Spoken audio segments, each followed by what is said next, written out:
Assalamu alaikum, guys. Welcome to today's session. Guys, I just want to remind you that I have already uploaded on Moodle my 5 pages notes, and then it was followed by 2 YouTube clips explaining those notes. I would really advise that you go through the notes and through the 2 YouTubes which are explaining those notes so well before you start listening to this record. Understanding those YouTubes with those notes is the main key to understand today's session. There are so many important concepts here that you need to go through yourself. It's about the Newton's third law of motion, which is action and reaction. You can see that so many examples are there and they are very well explained, and it's mostly conceptual, and it is talking about action and reaction of different situations. And I do really encourage you to go through them and read them and see how in each example he is putting a very clear picture with a very clear explanation for that picture. So I want you to understand Newton's third law of motion. And here he is encouraging you now that after now you understand Newton's third law of motion. And one point that I am emphasizing over and over, that Newton's third law of motion, the 2 forces are acting on different objects. The two forces, the action and reaction forces, are acting on different objects. So here he say, now once you understand that, go to the first opening the chapter opening question and answer it again, and see why you could have answered it in wrong way from the beginning. And then there are more conceptual examples here, and you know very well that the answers of these exercises are at the end of this chapter, so you can make sure that your answer is correct or wrong. These are all examples of action and reaction, but this is a point that we should clarify again and again, that weight, which is the force of gravity, and the normal force are not action-reaction pairs. I think once you understand the Newton's third law, you go through it. Again, I'm saying just go through the pictures and the explanation. If still it's not clear, then go to the paragraph related with those explanations. But by now, you should be able to not do any mistake that the force of gravity and the normal force are not action and reaction pairs. And you will come to see why people are confused and they are mixing this concept that they are action and reaction. And you will solve the second opening chapter question after understanding this concept. In today's class, we will come through this example. And here you will realize why people are confused about the normal force and the gravitational force, and why do they think that it could be action and reaction. As we explained in the previous YouTubes, that if we have an object and it's simply at rest, it means that there could be forces acting on it, but the net force acting on it is equal to 0. The net force is equal to 0, which means here from Newton's second law, the net force is equal MA, and that all is equal to 0. But that doesn't mean that there are no forces acting on it. It just means that MA is equal to 0, which means A is equal to 0, which could mean that acceleration is equal. Acceleration is equal to 0, which could mean that its object is at rest. And again, I am saying this last sentence again. A is equal to 0, which could mean that object is not in motion. All right, why did I say could? There could be any other possibility other than object is at rest? Yeah, there could be another option, that object is not at rest, but moving with constant speed. Do you remember that if speed is constant, then acceleration is 0, because acceleration is delta v over, okay, v came as a vector like looking, but this is not right, over delta t. Okay, I'm not able to write very well. I'm still learning how to use these kind of tools, but you understand what I want to say here, that A is delta V over delta T. So if A is equal to 0, it could be one of two meanings. Either the acceleration is 0, means no motion, so the object is at rest, or A is equal to 0, it means delta V is equal to 0, which means that there is no change in the velocity, which means the object is moving with a constant speed. We got it. But this situation, the object is simply at rest. All right, guys? I hope that you have either your writing pad or notebook or anything that these simple things you should basically write them down. All right. So here, simply the object is at rest, so MA is equal to 0, but what are the forces acting? It's Fn minus mg, which is up minus down. Great. From here, you can tell that Fn is equal to mg. And this is the most confusing thing for people. They think that the normal force and the gravitational force are equal in magnitude, but opposite in direction. So we come to the confusion that this is Newton's third law of motion, of action and reaction, because we have two forces equal to each other, opposite to each other.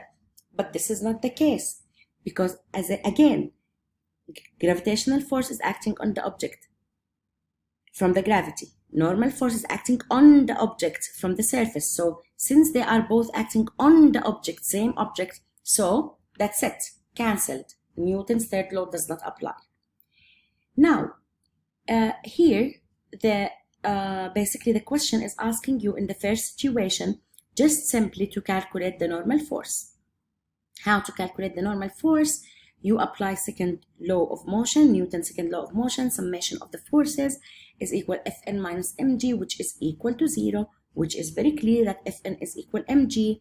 M is 10 kilogram, so mg is 10 times 9.8, which is 98 Newton. Yes, 98 Newton. Again, M is 10 kg and G is 9.8 meter per second square. So the answer is 98 in Newton because it's force. All right, and of course the direction is upward because it's the normal force. Then he said that the person apply with his hand over the box with a pushing force of 40 Newton. Now, what is the normal force? I would just ask you a question and you can try to answer it by yourself. What do you expect? He's again asking, calculate the normal force if the person is applying a pushing force of 40 Newton. Just guys, imagine with me, there is a box on the surface. And this box has two forces already acting on it. One of them is mg down. The other, actually while I am talking to you, I am closing my eyes, I am imagining the box. The other force is the force or the reaction from the surface on the object, which is Fn, and it is upward, vertical to the surface. Now a person is acting with an external pushing force, pushing means downward, with an external force of 40 Newton. He's asking you again, what could be the Fn? Would it be the same, 98 Newton as the previous one? Would it increase? Would it decrease? The question could come just like that. Would it stay the same? Would it increase? Would it decrease? What do you expect? I would say it would increase. Why? because already the object was on the table. Now you are adding up a downward force. So as a reaction of that extra push on the surface will push back with more force. So let's see from mathematics, that is from my concept point of view or logic. Let me see what is going on in the real physics second law of motion.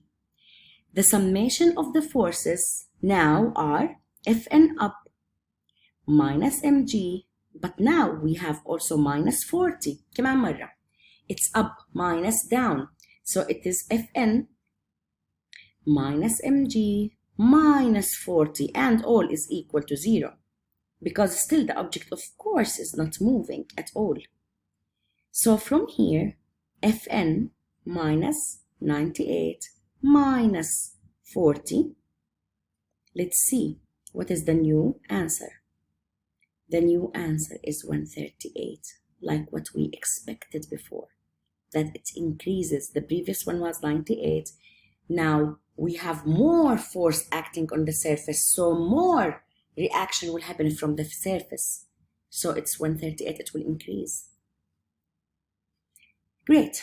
Now, the third part, it says that the person, instead of pushing down, he is pulling up, but yet he is not able to move the box up.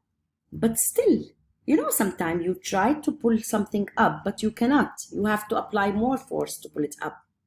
So he is pulling with 40 Newton up, all right? But he's still not able to move up the box. He's asking you, calculate the new normal force. First, before we calculate it, we want to expect, is it gonna be less than the original one, more than the original one? The original one, I mean this one, okay? Which was nothing, no force was applied. Here we say when he pushed down, the surface has to push up more, so it increased the Fn. Here, he's already pulling up. So what do we expect the Fn to be, less or more? I would say less, because basically you are trying to pull the object up. So literally you are trying to lose some of that kind of heaviness from the surface upward. So, or you are trying to lose the contact between the object and the surface. So the reaction from the surface will be definitely less, because you are not applying more force on it. You are basically trying to pull up the force up. You are applying force to pull up the object. But regardless of your logical explanation, go again with the Newton's second law of motion. What are the forces up? We have two forces up, Fn plus 40 minus mg is equal to 0, because object has not moved yet. I am saying the things quickly, but of course you have to read this problem and you understand what I am talking about. You have to read it. You have to see what I am explaining. He's saying that the person is pulling up, but yet he's not able to move the object. So this is the 40 plus Fn minus mg, minus because it's still down, is equal to 0. And we realize that Fn has decreased significantly, and it is now 58 Newton. All right. Again, he's coming to caution. The normal force is not always equal to the weight. Here, the normal force is equal to the weight. Here, definitely it changed completely. It becomes much more than the weight because of the external force. Here, it becomes much less because more force is applied. In general, it's not equal to the force, to the force of gravity, the normal force. But in some certain or special examples, it will be equal to the force. And now I will end the record here, and I will continue this example in my next record. Thank you.